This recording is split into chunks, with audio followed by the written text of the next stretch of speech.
Hey guys, it's Gabriel Penn. I decided I was going to have this post as a video rather than as a post because I'm just too excited about it as a thing.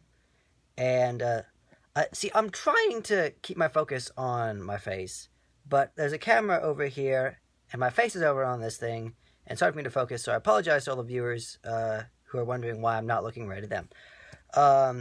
But the post that I do monthly on my WordPress is called a monthly review, where I take a book, I read it over the month, and I do a review of it. In this case, I've actually read the book a long time ago, and I didn't get to read it this month just because I didn't have it on hand. But the book is a great book, and so I decided I was just going to do it off the cuff from what I remember, and do a review of it. The book is called Immanuel's Veins by Ted Dekker. I really do like Ted Dekker. He's a really good author.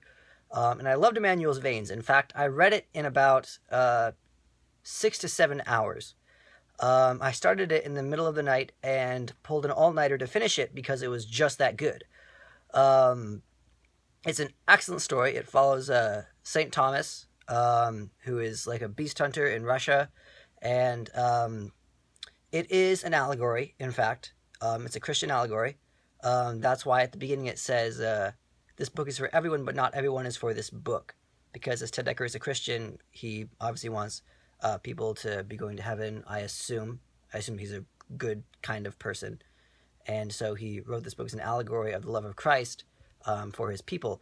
I thought that I personally liked it as an allegory. I liked it as an allegory and as a book.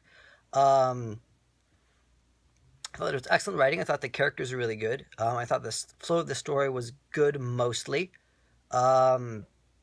And I just found like the entire general plot to be like completely invigorating, and how it was written was just very well done. The only thing I have to say against Immanuel's Veins is that the ending was kind of strange. As an allegory, it made sense. I'm not going to give any spoilers. It made sense if you realize it's an allegory of Christ. But in the story itself, it doesn't really make much sense. The bloodbath thing is really confusing. I think that if Ted Dekker was going to redo the book in a different edition, I think that he should add a little bit so you can understand the ending a little bit better, so that it's not just kind of thrown in your face and you're like, whoa, what was that? What does that mean? Because, like, for instance, in C.S. Lewis' Chronicles of Narnia series, when he did the allegory of Christ's love for the church, when Aslan dies on the stone table, it makes sense in the context of that story, so you don't have to see it just as an allegory to appreciate the ending. You can appreciate it as a thing in itself, completely exempt from the allegory side of it. And Immanuel's Veins is a little bit harder to do that, in my personal opinion. You have to understand it more as an allegory than as a story, and that may be its only downfall.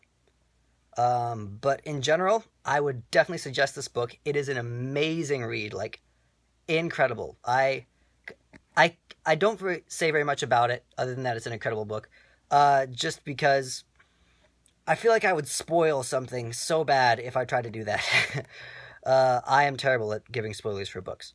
I'll probably get better as I do more reviews of this kind. But check it out, Immanuel's Veins by Ted Dekker. If you're into like the fantasy, paranormal romance kind of thing, then this book is for you, really. Well, this book is for everybody, but not everybody's going to like this book. So that's just kind of how it is.